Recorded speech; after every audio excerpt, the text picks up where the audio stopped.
सर्वप्रथम चिंतामणी श्री गणेशाच्या चरणी या ठिकाणी मी नतमस्तक होतो। हिंदवी स्वराज्याचे सरसंस्थापक छत्रपती शिवाजी महाराज, क्रांतीचे महासूर्य भारतरत्न डॉक्टर बाबासाहेब आंबेडकर यांना मानवंदना अर्पित करतो। मंचावर उपस्थित भारतीय जनता पक्षाचे मुंबईचे अध्यक्ष आमदार आशिष शेलारजी, श्रीमती शायना एलसी, आमचे ज्येष्ठ नेते मधु चव्हाणजी, त्याचप्रमाणे शलाकाताई साळवी, सिद्धार्थजी गमरे, विनयजी तिवणकर, सुनील गणाचार्य, प्रसादजी लाड, या ठिकाणी उपस्थित सर्व आपले उमेदवार या सुरेखाताई लोखंडे, राकेश जेजुरकर, कांतीलाल संगोई, शुभांगीताई शिंदे, रोहिदास लोखंडे, मंदाकिनी खामकर, विजयलक्ष्मी पवार, तेजस्विनी संजय नाना आंबोले, अरुण दळवी, राजेंद्र मोहन घाग, विजय म्हात्रे, प्रोफेसर श्रीमती आरती चंद्रकांत पुगावकर, त्याचप्रमाणे मंचावर उपस्थित सर्व सन्माननीय अतिथीगण आणि या ठिकाणी उपस्थित सर्व माझ्या माता भगिनी आणि बंधूंनो, खऱ्या अर्थानं 21 तारखेला महानगरपालिकेची निवडणूक होणार आहे आणि या निवडणुकीच्या निमित्ताने मला असं अपेक्षित होतं की या मुंबईमध्ये वेगवेगळे पक्ष या निवडणुकीच्या संदर्भात चर्चा करतील, निवडणुकीचे मुद्दे काय आहेत यावर भाषणं करतील, मुंबईतल्या सामान्य माणसाच्या अडीअडचणी काय आहेत त्या मांडतील आणि त्याच्यावर आपल्या पक्षाचा उपाय काय आहे ते या ठिकाणी सांगतील। मुंबईतला चाळीत राहणारा, वर्षानुवर्ष त्या ठिकाणी राहणारा जो व्यक्ती आहे त्याला कशा प्रकारे स्वतःच्या मालकीचं घर मिळेल याबद्दल बोललं जाईल, सामान्य मुंबईकराला पाणी कसं मिळेल याबद्दल बोललं जाईल, एसआरएच्या माध्यमातून आमच्या सामान्य झोपडपट्टीत राहणाऱ्या व्यक्तीला घर कसं मिळेल याबद्दल बोललं जाईल। पण दुर्दैवाने या निवडणुकीमध्ये वेगवेगळ्या पक्षाचे नेते ज्यावेळी बोलतायत या मुंबईच्या समस्यांच्या बद्दल ते बोलायलाच तयार नाही आहेत। या मुंबईतल्या सामान्य माणसाची वेदना काय आहे ती वेदना ते सांगायला तयार नाही आहे। त्यांची भाषणं चालली आहे, देशात काय चाललंय, मोदीजींचं काय चाललंय, नोटाबंदीचं काय चाललंय। खऱ्या अर्थानं मी ज्यावेळेस विचार करत होतो की मोदीजींबद्दल येऊन घालून पाडून हे काय या ठिकाणी बोलतात, या महानगरपालिकेच्या मुद्द्यांवर हे का भाषण करत नाही, माझ्या लक्षात आलं की 15-20 वर्ष महानगरपालिका हातात घेतल्यानंतर आज या महानगरपालिकेमध्ये करून दाखवलेलं एकही काम नाही। त्यामुळे महानगरपालिकेच्या विषयांवर यांना बोलताच येत नाही। महानगरपालिकेच्या विषयांवर चर्चा केली, मुंबईच्या समस्यांवर चर्चा केली तर मुंबईतला सामान्य माणूस विचारेल, इतकी वर्ष तुमच्या हातामध्ये सत्ता दिली, या सत्तेमध्ये तुम्ही नेमकं काय केलं हा प्रश्न तरी विचारू नये। म्हणून एक तत्व आहे, Wien you cannot convince people confuse them. ज्यावेळी तुम्ही लोकांना त्या ठिकाणी आपल्याकडे काय आहे हे सांगू शकत नाही त्यावेळी त्यांचा मतप्रवाह डायव्हर्ट करा। हा डायव्हर्ट करण्याचं काम या ठिकाणी या निवडणुकीच्या निमित्ताने चाललंय। पण बंधू भगिनींनो, आमचा निर्धार आहे, आम्हाला एक पारदर्शी महानगरपालिका तयार करायची आहे, एक जनतेच्या स्वप्नातली महानगरपालिका, सामान्य माणसाला न्याय देणारी महानगरपालिका, सामान्य माणसाच्या आशा आकांक्षा पूर्ण करणारी महानगरपालिका।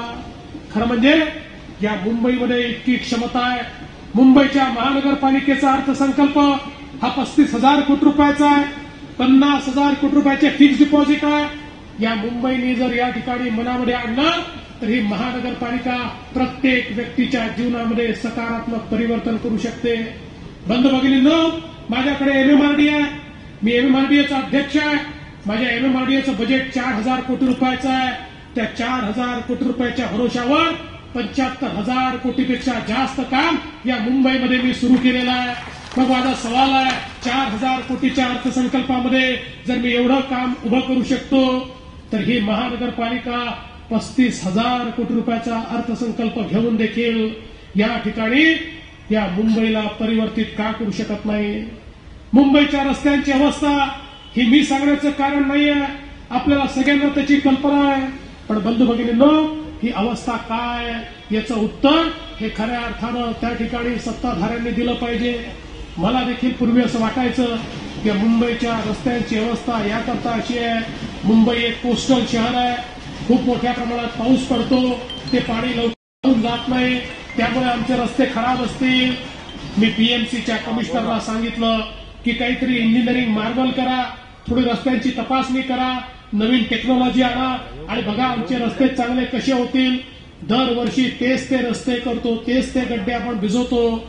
ज्यावेळी तपासणी करण्यात आली, पहिले 10 रस्त्यांची केली, त्याच्यामध्ये फार चमत्कारी कशा प्रकारच्या गोष्टी बाहेर आल्या, म्हणून 200 रस्त्यांची केली. 2,445 कोटी रुपयाच्या रस्त्यांची तपासणी केल्यानंतर लक्षात आलं, रस्ते तयार करताना त्या रस्त्याच्या खाली पायवा तयार करावा लागतो, ज्याला क्रस्ट लेवल म्हणतात, ड्रेनेज लेवल म्हणतात. जी ड्रेनेज लेवल खऱ्या अर्थानं पाण्यापासून डांबराचं रस्त्याचं संरक्षण करते. ज्याप्रमाणे बिल्डिंगचा पायवा असतो त्याप्रमाणे ती पायव्याचं काम करते. 200 रस्त्याची तपासणी केल्यानंतर लक्षात आलं, ही जी क्रस्ट लेवल आहे, ड्रेनेज लेवल आहे, ही पूर्णच्या पूर्ण खाऊन टाकण्यात आली आहे. कुठे 100%, कुठे 80%, कुठे 70%, कुठे 30%, ही लेवलच्या लेवल गायब आहे. आता तुम्ही सांगा, जर पायवाच नसेल तर इमारत कशी उभी राहील? मग दरवर्षी त्याच त्या रस्त्यांचं एस्टिमेट तयार करायचं, ती लेवल खाऊन टाकायची, परत वर्षभरात रस्त्यांमध्ये खड्डे करायचे, पुन्हा तेच रस्ते करायचे. किती दिवसपर्यंत अशा प्रकारे मुंबईकरांचा पैसा आम्ही बर्बाद करणार आहोत? हा माझा सवाल आहे. या मुंबईमध्ये जी घोटाळ्यांची मालिका चालली आहे, मी सगळ्या घोटाळ्यांबद्दल या ठिकाणी बोलणार नाही, पण बंधू भगिनींनो, या ठिकाणी कचऱ्याचा घोटाळा आहे, या ठिकाणी नालेसफाईचा घोटाळा आहे, या ठिकाणी रस्त्याचा घोटाळा आहे, या ठिकाणी ऑक्ट्रायचा घोटाळा आहे, या ठिकाणी भरतीचा घोटाळा आहे, या ठिकाणी आरोग्य सेवेचा घोटाळा आहे. मुंबईची महानगरपालिका ही घोटाळ्यांचा आगार झाली आहे आणि खऱ्या अर्थानं या घोटाळ्यांच्या माध्यमातून मोठ्या प्रमाणात मुंबईला लुटण्याचं काम चाललं आहे. जणू काही मुंबईची महानगरपालिका सोन्याचं अंड देणारी कोंबडी अशा प्रकारे तिला वागवलं जात आहे. बंधू भगिनींनो, या मुंबईला एक चांगलं शहर आपल्याला करायचं आहे. या मुंबईतल्या सामान्य माणसाची स्वप्न पूर्ण करायची आहेत. पैशाची कमतरता नाही आहे, केवळ या ठिकाणी योग्य योजना तयार करण्याची आवश्यकता आहे, इच्छाशक्तीची आवश्यकता आहे. सामान्य माणसाकरता काम करण्याची इच्छाशक्ती दाखवण्याची आवश्यकता आहे. खरं म्हणजे मला कधी कधी आश्चर्य वाटतं, निवडणुका आल्या की भावनात्मक भाषणं करायची, निवडणुका आला की मराठी माणसाचा मुद्दा काढायचा, निवडणुका आला की त्यानंतर आम्ही कसे कैवारी आहोत हे दाखवायचं, आणि निवडणुका गेल्या की मराठी माणूसही लक्षात राहत नाही, त्याच्या अडचणी लक्षात राहत नाही, त्याच्या समस्याही लक्षात राहत नाही. खरं म्हणजे जर आज सत्ताधाऱ्यांचं, शिवसेनेचं एकूण या ठिकाणचं कर्तृत्व आपण बघितलं तर खऱ्या अर्थानं या ठिकाणी मराठी माणसाची समस्या मांडण्याच्या नावाखाली अनेक लोक श्रीमंत झाले आणि मराठी माणूस मात्र तसाच गरीब राहिला, त्याला काहीच मिळालं नाही. ही अवस्था आपल्याला पाहायला मिळते. त्या सामान्य मराठी माणूस असेल, अमराठी माणूस असेल, या मुंबईचा कोणी नागरिक असेल, त्याच्या जीवनामध्ये सकारात्मक परिवर्तन या ठिकाणी आपल्याला करायचं आहे. खऱ्या अर्थानं मला या ठिकाणी सांगितलं पाहिजे, आज आमचे नाना मुले या ठिकाणी आहेत, ते त्या ठिकाणची सेना सोडून या सेनेमध्ये आले आहेत आणि या ठिकाणी आल्यानंतर एकाच गोष्टीचा हट्ट त्यांनी माझ्यासमोर धरला. मला ते म्हणाले, एकच मला काम करून द्या, ही जी काही शिरोडकर मंडई आहे त्या मंडईचा मला पुनर्विकास करून द्या.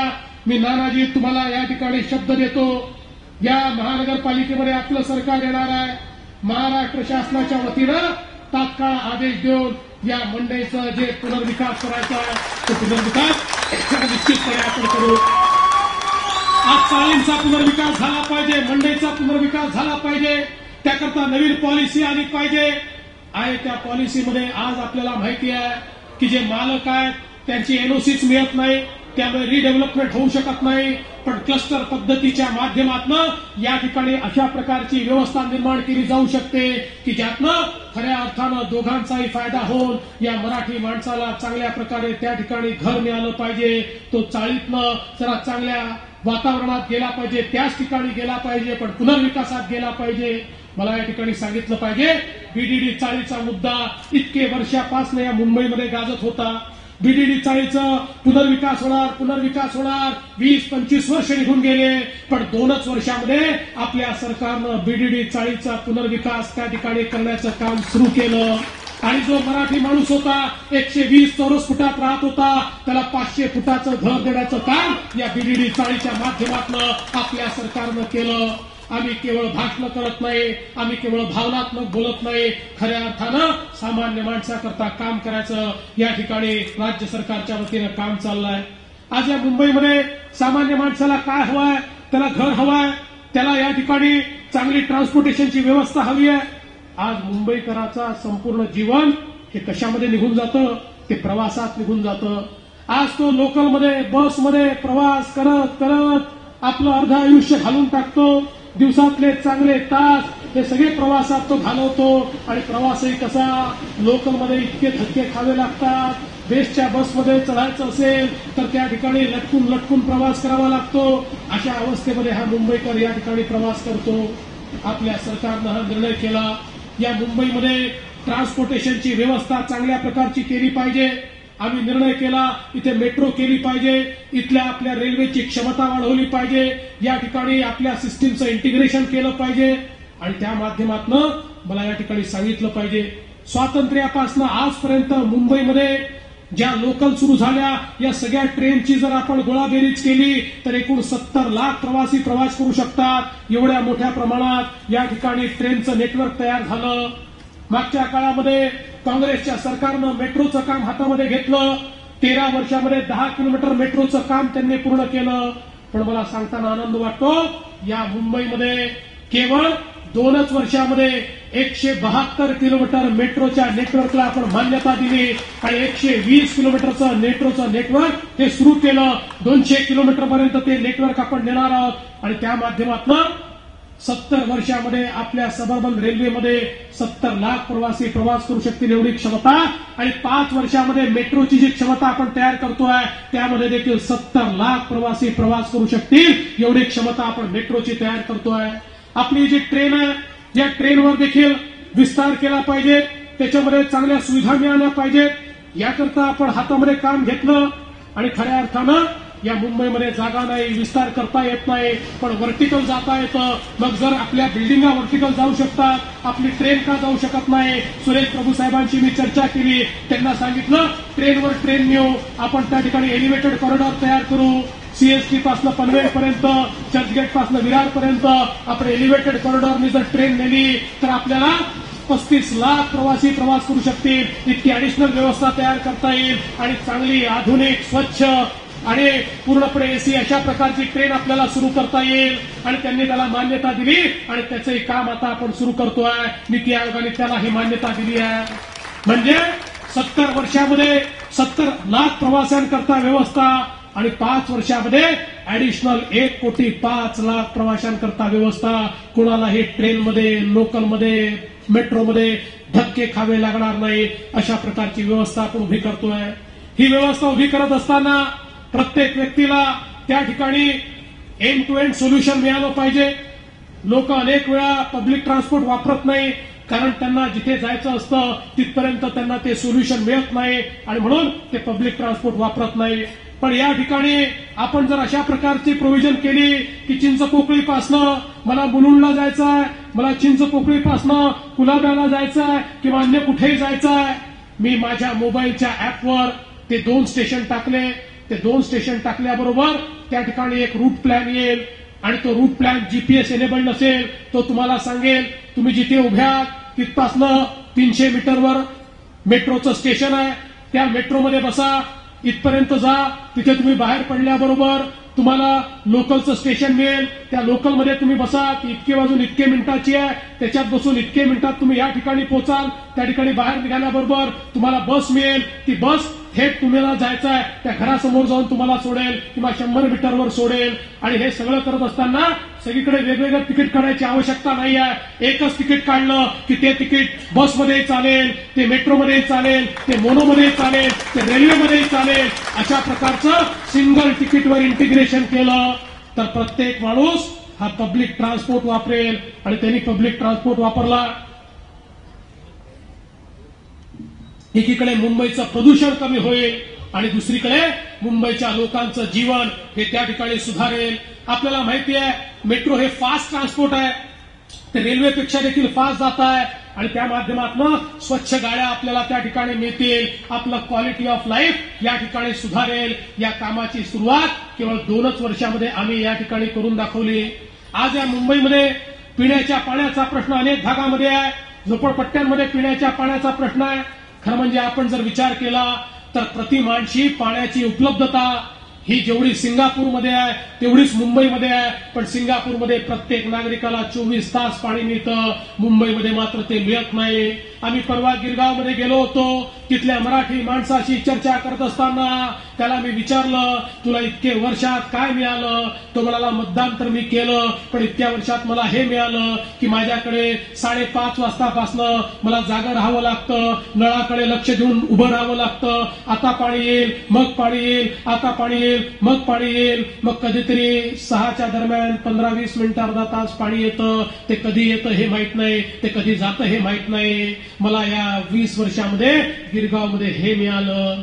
बंधू भगिनींनो, खऱ्या अर्थानं या ठिकाणी जर आपण चांगल्या टेक्नॉलॉजीचा उपयोग केला, योग्य प्रकारे 24/7 ची पाण्याची योजना राबवली, अनेक शहरांमध्ये ही योजना राबवली जाते आहे, तर एवढ्याच पाण्यामध्ये त्याचं योग्य डिस्ट्रीब्युशन करून प्रत्येक व्यक्तीला पाणी मिळेल ही व्यवस्था आपण त्या ठिकाणी करू शकतो. पण ते करण्याकरता इच्छाशक्ती हवी, ते करण्याकरता त्या ठिकाणी काम करायची इच्छा हवी. ती इच्छा मात्र कुठेतरी या ठिकाणी दिसून पडत नाही आणि म्हणून मुंबईमध्ये आजही पाण्याची समस्या आहे. आज आपल्या समुद्र किनाऱ्यांची अवस्था काय आहे? त्याच्यामध्ये आपल्याला दुर्गंधी पाहायला मिळते, घाण पाहायला मिळते. ही घाण कुठली आहे? आज जो आपला सीवर आहे, आपला मैला आहे, आपली विष्ठा आहे, आपली सगळी घाण आहे, आपली गटारीचं पाणी आहे, हे सगळं पाणी या ठिकाणी समुद्रामध्ये चाललं आहे. मला कधी कधी आश्चर्य वाटतं. मुंबई आंतरराष्ट्रीय शहर आहे, छोट्या छोट्या शहरांमध्ये तुम्ही जाऊन बघा, त्या शहरांमध्ये सीवर ट्रीटमेंट प्लॅन आहे, एसटीपी आहे, ज्या माध्यमातून या सीवरेजवर ट्रीटमेंट करून शुद्ध पाणीच बाहेर सोडलं जातं. आपल्या नदीमध्ये, नाल्यामध्ये, ओढ्यामध्ये, समुद्रामध्ये, खाडीमध्ये जर घाणच पाणी जात राहिलं तर आपल्या पर्यावरणावर त्याचा विपरीत परिणाम होतो. आपलं पर्यावरण खराब होतं, आपल्याकडे रोगराई पसरते. पण दुर्दैवाने एवढं मोठं असलेलं हे मुंबई शहर, मला ज्यावेळेस पाहिलं त्यावेळेस आश्चर्य वाटलं की या मुंबईमध्ये एक थेंब देखील आपण सीवर ट्रीटमेंट करत नाही. सगळ्याच्या सगळं हे घाण पाणी, हे सांडपाणी, हे सिवरेजचं पाणी, हे विष्ठेचं पाणी, हे शौचालयातलं पाणी हे थेट आम्ही समुद्रामध्ये सोडून देतो आणि आमच्या समुद्रामध्ये आमचं जे मरीन लाईफ आहे ते खराब करतो, आमचे समुद्र किनारे खराब करतो. आज आपल्या समुद्रावर जाऊन पहा, माणसाला उभं राहता येत नाही, एवढी दुर्गंधी त्या ठिकाणी आहे. यातनं जे प्रदूषण तयार होत आहे ते येतं कुठे आहे? ते सगळं मुंबईमध्ये येतं आहे. मग एवढं मोठं मुंबईचं शहर आहे, या शहरामध्ये एवढे पैसे आपल्या जवळ आहे, मग आपण हे का करू शकत नाही?